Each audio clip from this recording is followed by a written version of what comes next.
ఎర్రచందనం అక్రమ రవాణాను అడ్డుకోవడంలో సాధారణ ప్రజలు చూపిన ధైర్యాన్ని ఉప ముఖ్యమంత్రి పవన్ కళ్యాణ్ అభినందించారు. ఎర్రచందనం దొంగలతో ప్రయాణిస్తున్న వాహనాన్ని వెంబడించి పట్టుకోవడంలో కీలక పాత్ర పోషించిన చిత్తూరు జిల్లా అప్పినపల్లి గ్రామస్తుల సాహసాన్ని ఆయన ప్రశంసించారు.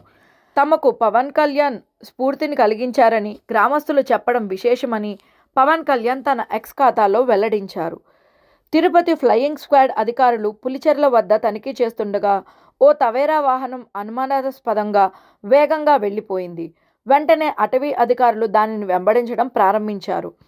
ఆ వాహనం బెంగళూరు దిశగా పారిపోతుండగా అందులోని ఇద్దరు స్మగ్లర్లు వాహనం నుంచి దూకి పారిపోయారు.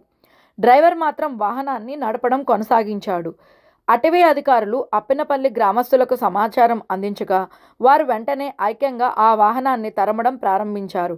ప్రజలు ప్రతిఘటనను గమనించిన డ్రైవర్ వాహనాన్ని రోడ్డు పక్కన వదిలేసి అక్కడి నుంచి పారిపోయాడు.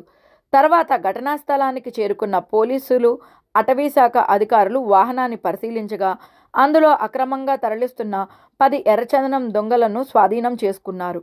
ఎర్రచందనం స్మగ్లర్లను అడ్డుకున్న అప్పనపల్లి గ్రామస్తులతో పాటు అప్రమత్తంగా వ్యవహరించిన అటవీ శాఖ, పోలీస్ శాఖ సిబ్బందిని పవన్ కళ్యాణ్ ప్రత్యేకంగా అభినందించారు.